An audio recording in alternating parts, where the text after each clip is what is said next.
Magandang araw po mga kapuntos, at sa araw na ito po meron po akong tampok na video para sa inyo at sana ay magustuhan ninyo.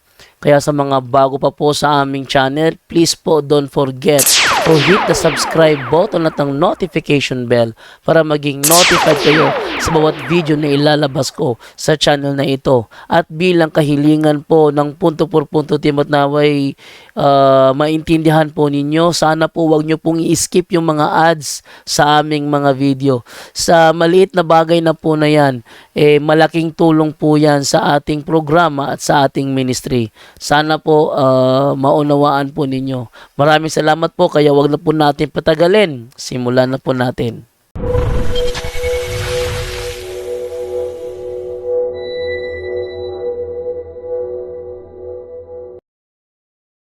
AJ Jinko. Hello po brothers. Hello po. Tanong ko po, bakit po Eternal Angel? Bakit po, halimbawa po, isang milyon na po ang isang dumb soul sale? Bakit po di na lang puksain nun ng Panginoon Diyos yung kaluluwang pong yun? Magandang tanong yan. Brother Wendell. Brother Wendell. Wala si Brother Wendell. Ikaw na lang, Berta. Natulog yun, Brother Jandor, Brother Wendell. Sigurado ako tulog yun. Katulad ko minsan, makatulog din.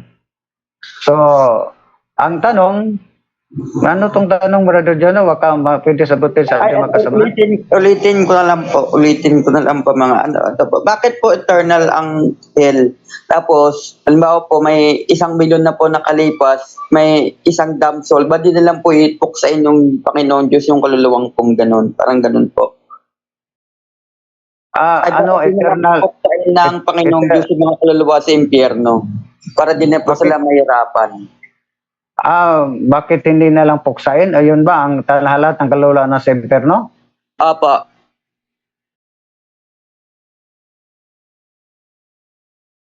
May nakapo kayo ng kaparihan ng demonyo. Nasa kamay na po kayo ng kapangyarihan ng demonyo. Hindi na kailangan pang makialam pang Diyos doon sa demonyo sa impyerno dahil kapangyarihan na yon sa tubaga, teritoryo na yun ng demonyo. Eternal na siya Thank you. Tapos yung, ika-clarify ko lang po yung brother Tata, yung kwento mo po, yung may pumunta pong impyerno, bumisita po, ganun po yun. Ano po yun yung kwento mo po kanina? Ay, isang istorya lang to yun na parang, pero kahit story lang yun, pero totoo naman yun dahil yung dito sa Libutan, ang daming promo dito, hindi natin alam yung mga ginawa natin dito, hindi natin alam yung naturang mga gawa natin, lalo yung mga mga vices, ano pang klaseng mga immoral na gawain na para interno pa lang yun. Pero sa totoo lang, may mga santo, kahit si Father Jose, ano po bang apelido yun, Brother Angel? Manghihayat?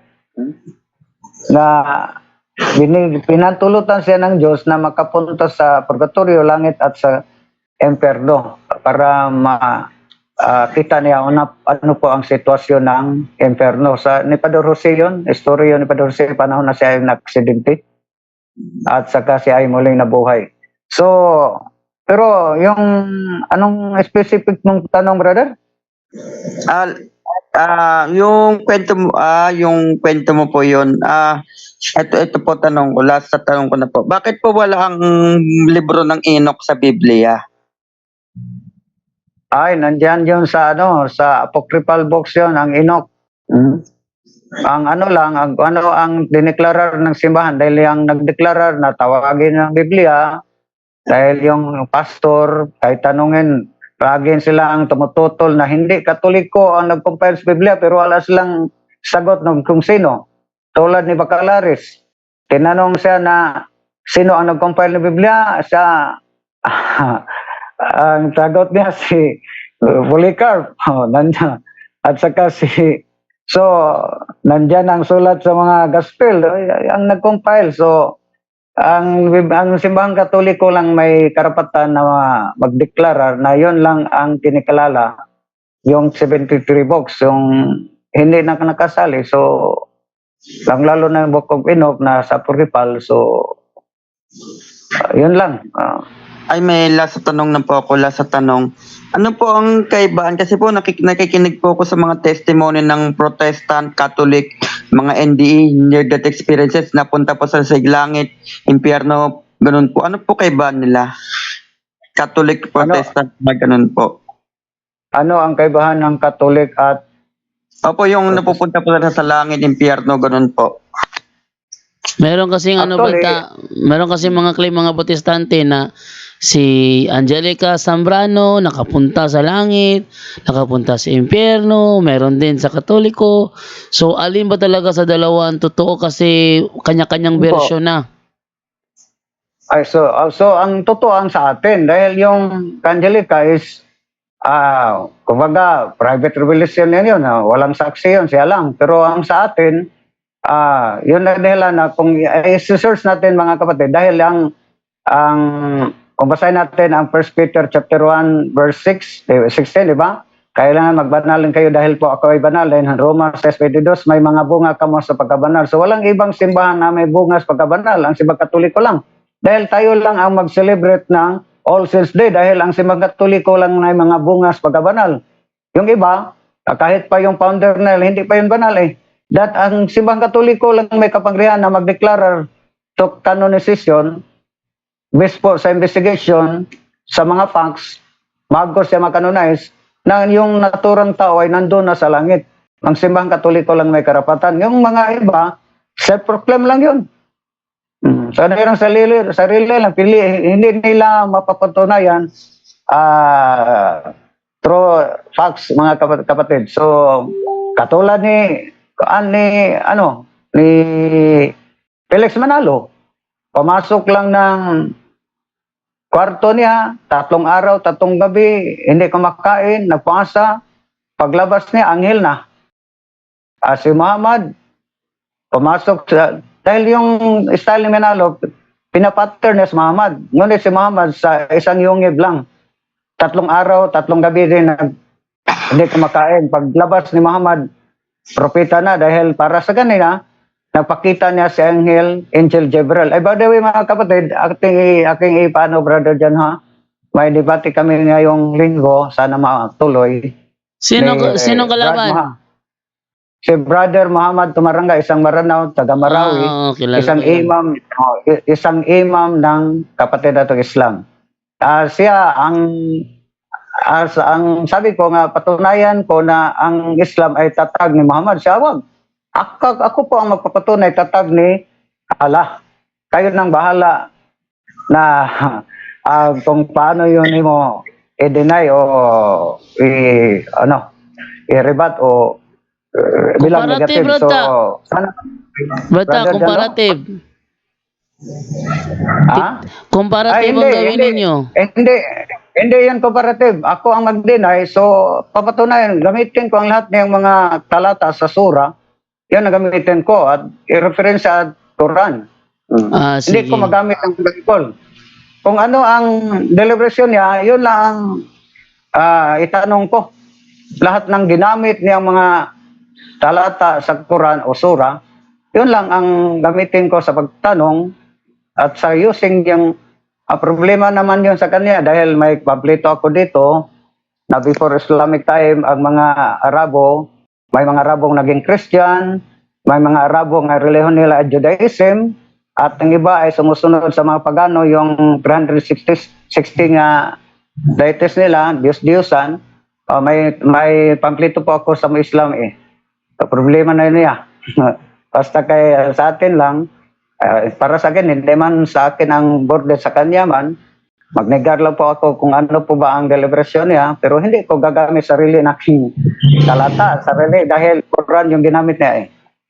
So, ano lang deliberasyon niya, yun lang ang tanungin ko at i-rebut ko yung mga pahayag na. Yun lang, Brother John Bro. Okay. So, Okay, alauna hanggang alas 5 ang aming market fixing. sana malinaw ang audio sa live. Kung pwede, magdala po ako ng microphone sa aking para i-connect ko sa speaker. Anong Para lengguwahe po yun, Brother Tata? Kasi po, Ang mga Tagaluzon, di po namin maintindihan yung Cebu. Ibang ano po Ay, eh. Pag Bisaya ibang yun, lengguwahe bro. po. Bro, Bisaya yun kasi sa Osamis gaganapin eh. Okay po, okay po. Okay na po yung mga tanong ko, yun lang po. Yung mga tanong ko po. problema kay Bisaya dahil yung tunggali ko isang Maranao sa Marawi, Muslim. Bisaya. Thank you po mga brothers. Thank you po. Okay na po ako magtanong. Okay, maraming salamat, Brother Jando.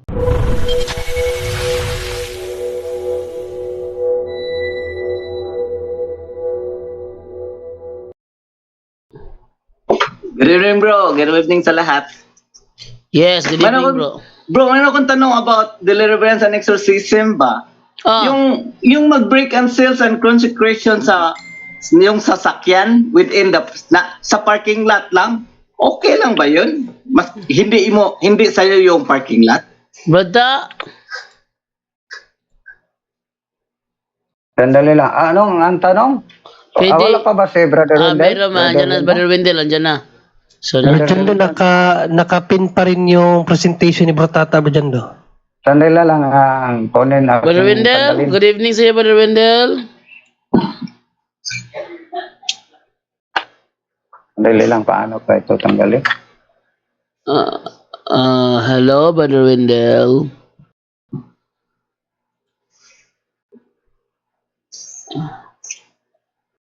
Teka, ba't hindi makasagot si Brother Wendell?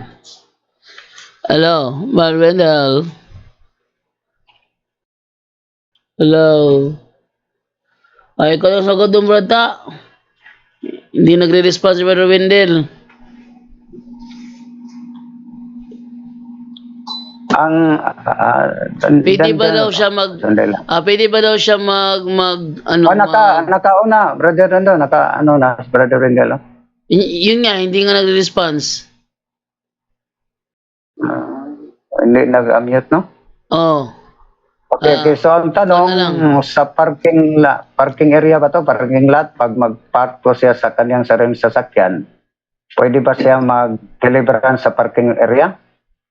Oh. Bro Tata, Opo. mayroon kang sasakyan, hindi mo alam kung second hand na sasakyan, hindi mo alam second kung mayroon dinidedicate sa noon na pinaduduguan. So, para sure, i-break sale and consecration mo. Pero nasa parking lot na hindi sa'yo, like public parking lot, pwedeng gawin yun?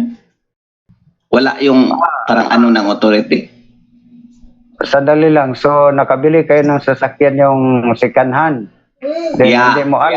hindi mo alam na yung sasakyan na involved ng occultism, ritual ng padugo, ano pang mga occult practices, di ba? Oo. Pwede ba? So, ang proper, brother, kung pwede, para before dahil kayo na ang may-ari. So, nabili na. Kayo na ang may-ari. Yeah. So, authority na po kayo, pero kailangan po tayo, provided na nasa state of grace po tayo before magsagawa.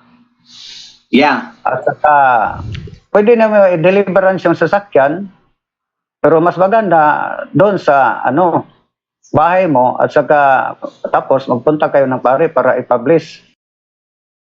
Yeah, pero hindi bahay nasa condominium ka So, it's a private Condominium or- pala. Pero sarili so- mong condominium mo. Sarili mo na. Sarili mong condominium. Parking lot ng condominium. So, Parking lot lang. so public yung di ba? Pwede na i-deliverance lang yung sasakyan. Huwag na yung parking area. Ang sasakyan lang. Dahil Pero ang alam ko na mag-perimeter of protection ka muna around sa sasakyan mo. Tapos, yun, i-break and sale and consecration. Opo. Okay lang yun? Prayer protection ka muna. Prayer of protection, tapos yung parang perimeter protection, yung sprinkle yung holy water around. Tapos, i-break sale and consecration. Tapos, cleansing prayer. Pwede naman dahil kayo naman nga may-ari Pero pagkatapos, kailangan mo. ipa-blessing. may publish sa pare. Yeah, kasi ang concern ko lang, kung nasa parking lot ka, wala kang authority sa parking lot eh. Di ba? Kung public Yan parking na, lot. ang sabi ko, yung sasakyan ng Iblis mo, break ang Okay. consequence sa sasakyan. Huwag na yung parking area dahil hindi kayo ang may-ari. Yung sasakyan lang. Yung ang sasakyan lang naman ang break, seal, and consecration. Pero ang inano ko kasi, kung mag-sprinkle ka ng holy water around sa public places na hindi sa'yo, yun ang concern ko, yun ang tanong ko. Opo. So, kung pwede, kung intention mo, break lang consecration sa sasakyan, yung sasakyan lang yung Iblis mo, cash out mo. Oo. Yun lang. Oh, pangalawang tanong. Yun bang yung 'di ba yung bago tayo kakain nagpe-pray tayo. So, kung pupunta ka ng restaurant, i-break, seal, and consecration mo yung food mo, 'di ba? Yun Opo. ang magandang practice. Kung babalik ka uli, i-break, seal, and consecration mo na naman yun. Ibig rin naman dahil ibang pagkain na naman yun eh. So, every time na hihirit ka sana ng lang. pagkain, dasalan mo uli. Opo, dahil bagkabaga, doon kayo nagtanghalian. Na-break mo ang consecration sa pagkain. Pagkatapos, paghapunan, magbalik ka ulit doon sa naturang restaurant. So, iba naman yung pagkain. So, i-break na naman yun mo. No. Let's say for example, lunch. Pagkatapos babalik ka for a second round. Mag-break, Second seal, round, and consecration. Pero iba ng pagkain. Ibang plate na. So, kailangan na-break mo. Yun, dahil yung epekto sa pag-break mo, yun lang kinakain mo sa panahon na kayo ay kumakain. Pero pag babalik ka, iba namang pagkain. So, yung kinakain mo, i-break na naman. So, Dahil sa yun- situation yan sa restaurant, no, baguhin natin ang senaryo. Kung kinukumbita ka ng fiesta sa, let's say for example, friend mo, tapos nakikikain ka, ganon din, the same din ang gagawin mo. Every time na may kinukuha ka nga food doon sa table, dadasalan mo ulit. Opo, kung pwede, mas maganda kung naka sa fiesta. Then, lalong-lalo na close friend mo ang nag-fiesta o kaya kamag-anak mo. So, kung pwede, ikaw ang mag-offer na pwede ako po ang mag-pray para general break mo yung pagkain. Hindi lang para sa iyo, ang yung kakain ng iba. Ikaw ang mag-opening prayer, mag-prayer sa pagkain. I-break So, mo ang lahat ng- gagawin noon, intercessory, no? Opo. So, pero kung tapos na lang kakain, kayo na lang mag-isa, pagdating mo, kayo na lang isa ang kumakain. So, yung kinakain mo lang yung i-break mo. Pero kung kasabay mo lahat, yung kakain ng fiesta, ikaw ang mag-offer. Yung katulad ng ginawa naming Brother Wendell, kahit nagkain kami ng restaurant, so bago kami kakain, siya na ang mag-break sa lahat naming mga pagkain na kinain namin, baptisa. Is in general na. Siya na Yung ang nasa mag-break. table ninyo. Nasa table. Oh. Yung nasa display, hindi pa to na-break dahil nandun pa sa display. Akala ko masama na yun pag sa prayer mo eh. Kaya lang sinisigurado ko lang yung kasi like for example, babalik ka na naman, i-pray mo na naman yun. Di ba? Kung kukuha ka ng konti, i-pray mo na naman yun, di ba? Hindi. Tapos naman kayo, isa lang intention eh. Pero yun kung tapos kayong kumain dyan, parang ang sabi mo, parang nasa it all you can po kayo eh. Yeah, I know. It's Pero all you can, sinabi ko, kung babaguhin natin ang senaryo, kung kunyari sa bahay ka namiesta ka, or mayroon kang invitation sa friend's house, babalik ka for another round, i-pray mo na naman yun. Dahil hindi yun na-break nimo yung ibang pagkain na hindi pa nimo kinain. Okay. Now, I got the idea. Pangatlong tanong. Yun bang sinabi ni bro, yung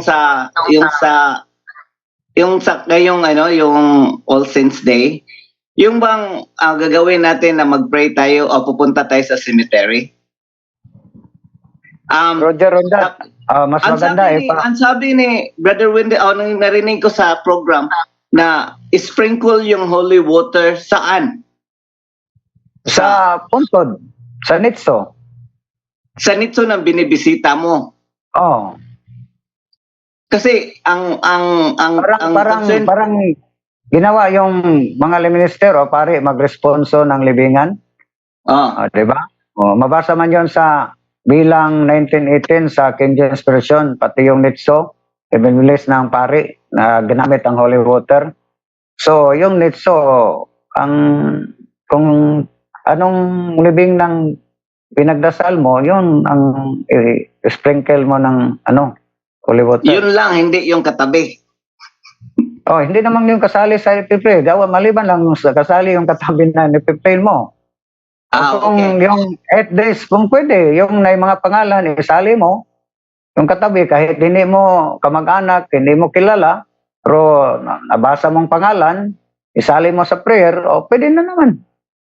Kasi ang inano ko bro, yun bang ang fallen angel is all about authority ba? So ang inano ko na kung pagpunta mo doon kung hindi mo alam yung limitation mo, baka sagasa ka ng ng other fallen Oo. angel. Yun lang ang sinisigurado ko kasi I'd like to do that yung in-advise nyo, yung 8 days na mag-visit. Hindi naman Kasi- yun, dahil yun, iba yun ang sa authority na mag-break ng, mag-cast out ng demons. Ang ginawa mo, i-pray mo ang kaluluwa Hindi na yun magbatay sa authority.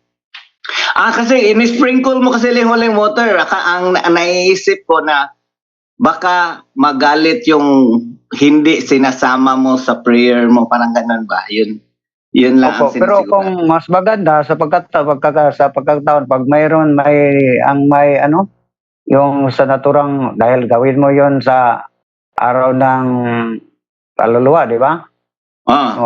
Nandyan ang mga kamag-anak, pwede mag-ano ka, hingi ka ng pahintulot na pwede isali yung prayer yung kamag-anak mo, hingi ka ng pahintulot, pero kung wala dyan, pwede na. Dahil iba yung... Pero yung pinupuntahan mo lang na yung puntod, okay lang 'yun, walang yun lang in-sprinkle mo kung gusto mong specific lang. No? Roger Odat, ano yung gusto mo ipipwede, pero hindi yun limited. Kung gusto mo, ilan. Pero ang Diyos na bahala yan nung sino ang sa lahat ng na-pray mo, sino yung basta bawat araw, based sa ating tradition, may kaluluwa na mula sa purgatorio, pasok sa langit. Pero hindi natin alam kung sinong kaluluwa ang napipray mo ang nakapunta sa langit.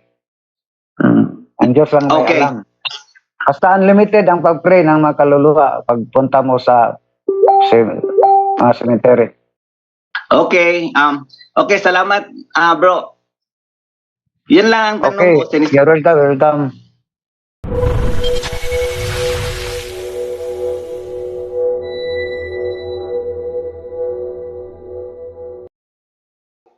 Yes, bro. Mayroon akong question. Nandiyan pa ba si Brother Wendell? Hindi nagre-response, bro. Ito question ko. Brad Tata na lang. Okay. Brother Tata, mayroon akong lupa. Bago ko pinatayuan ng apartment, pinabless ko yan lahat dahil we don't know kung anong mayroon doon. So, nung inumpisa ng construction, foundation, after 3 weeks, hindi ko alam na pala sila ng padugo, yung manok, right?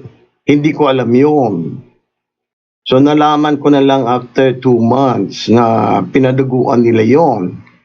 So, pagkatapos ng apartment, pinabless ko ng pare lahat yon. So, ang tanong ko, ano yung pa ba yun? Yung deliverance or yung tawag yung Okay. ha? Okay, bago itinayo ang naturang construction o apartment mo, binibless, kayo ang nag-bless? Pare. Pare. Yung Mhm. bless, gamit ang deliverance sa pare o yung blessing lang? I don't know, basta tinabless ko ng pare. Hindi ko lang alam kung ano. Saan. So, ang blessing, brother, is thanksgiving yun. Bilang pagpasalamat na nakamit yung naturang bagay. Pero, ang proseso, kahit dito sa amin, bago itayo ang naturang estruktura, mabahay man o isang establishmento, kung pag mag-invite ka yung may-ari, i-deliverance namin ang area. Magsagawa kami ng deliverance, si Brother Wendell ang mag-lead. Assist na kami ng dalawang Brother Rolly. Pagkatapos, ang magbuhos yun ng haligi, lagyan ng Benedictine medal at exercise salt. Yun. Then pagkatapos ng tapos ng bahay, i-deliver naman ulit. Then bago i-bless ng pare. Yun ang proseso. Pero yung ginawa ng pabilis mong pare, baka hindi yun deliverance, yung blessing lang, parang lang pagpasalamat. Ay, Then, sabi ko problema, naman sa kanya. Yeah. Sabi ko Ng sa problema. kanya, bago ano. Ang problema, dahil nagsagawa ng padugo, Yan ang Hindi ko problema. alam. Yeah, hindi ko pero alam. alam na, yun ang problema. Kailangan abisuhan mo ang mga foreman o trabante o engineer. Pag may architect po kayo sa naturang struktura, abisuhan mo muna dahil yun ang ritual ng mga engineer o mga Yeah. architect. Parang protection sa kanilang mga trabahante na hindi mapahamak ng fallen angel o mga bad spirit. Yun ang akala nila. So, mas maganda, lisonin mo na kung pwede, susunod, abisuhan mo muna na huwag kayo magsagawa ng mga ritual dito, yung padugo, yung paglagay ng mga kwento. Wala na, nangyari na. Ang Nangyari na. ang tanong ko kung ipa-deliverance ko ba dahil pinabless ko ulit ng pare bago matapos. Roger, Natapos dapat- na. dapat ipa-deliverance at renouncement at i-deliverance mo. Dahil Maski kung bisal mo, na-bless ng pare na after the Oh. whole thing. ang bless, hindi yun deliverance. Yun ang ginalipay ko kanina, o deliverance ba niya, or ordinary blessing lang bilang pagpasalamat. Ay, So, yun ang ano. So, Tanong. isang sample dito sa amin. Yung isang pare sa isang parokya sa amin dahil may napusis na 5 man siguro yon. Niya, 3 ang Katolik, ang 2 ay ibang sikta. Pagkatapos ng misa ng pare, binibless niya ang lahat ng building sa eskwelahan. Doon, nag-react ang yung mga pusis. Dahil yung bless, hindi yun pag-cash out. Dapat cash out. Kahit dito sa amin namin sa DXDD, yung nilipatan namin na building na infested.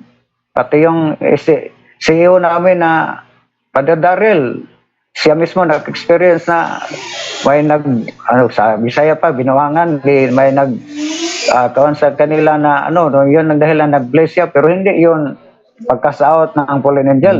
Nag-bless lang siya, walang cash out. Dapat prayer protection, then kasabay pag-cash out, kasabay yung prayer sa cash out, casting. Pero so yun ang pinaka-problema dyan. Mas maganda magtawag kayo ng brother, na mayroon kayong dyan, exorcist? Wala nga eh. Kaya okay ba yan na ako mag-casting? Saan po kayo? Nandito ako sa California. Pero yung bahay na sa Cavite. Yung apartment. Apartment na sa Cavite, pero hindi po kayo mag-deliverance kaya nandyan ka sa California. Iya, siyempre, ako kung ano. So, mas maganda kung lapit kayo sa kuraparoko ninyo. Anong sabihin ko sa kanya? Deliverance or baka sabihin niya, hindi siya may libro po kayo, yung prayer of deliverance ni Father Sikia? Oo, binigay ni Sister Edna. So, pwede naman yun, bigay mo sa pari at Mag-guide po kasi yung gamitin yung sa deliverance. Oh, okay. Yan na lang. Hmm. Pangalawang I-guide mo question, siya. Hmm. para madali. Dahil ako, mayroon akong rosary, sinusuot ko sa labas. Ginawa ko to rosary. So, every time, ginagamit ko yan. Every 3 o'clock in the morning, 3 o'clock in the afternoon, in the morning, 7 o'clock, bago mo gising, bago matulog, pag maghintay ako ng matagal. Ngayon, mayroong nasa simbahan ako, may babae nagpuna sa akin dahil hindi raw maganda na yung rosary pagsuot na sa labas.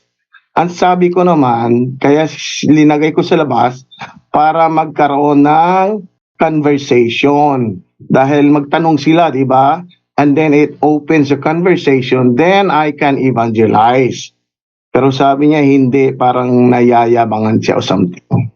Ano bang Superstitious belief na yun, brother. Wala naman tayong proper o tamang aral na kung saan pwede proper ilagay yung rosaryo.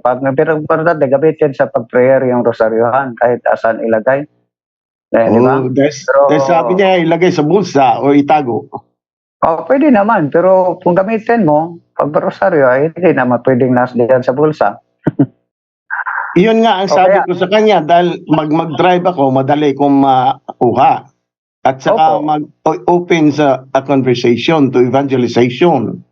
Pero Opo. ayaw niya, parang nayayabangan siya. Sarili lang yun niya. Walang aral na bawal yun. Oh, so walang kung isuot ko labas o sa loob, di ba? Hmm. Yes, kapatid, wala pong ano 'yon, kapatid. Makisingit lang po. Sa yung rosary natin, pwede natin kahit sa neck natin, sa ano.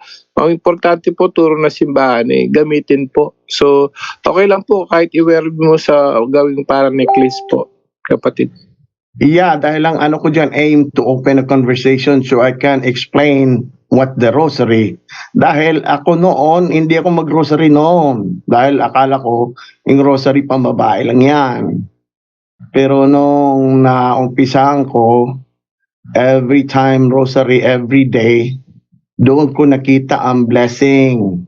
Pumapasok na lang sa akin, tanggap na lang ako ng tanggap. Yun ang ko. Kaya every day, ako. Brother, ang isa sa mga share ni Father Darwin, yung experience niya sa deliverance, na ang demonyo, maghawak takot na. Pag hawakan lang mo yung rosaryohan, takot ng demonyo. Mm. You just imagine? How much more kung mag-rosary tayo? Gamitin natin sa pag-pray ng Holy Rosary. Diba? Okay. So, sa ano lang yun, sa kanya lang yun, sa superstitious belief na yun. Okay. All right. Well, klaro. Okay, thank you.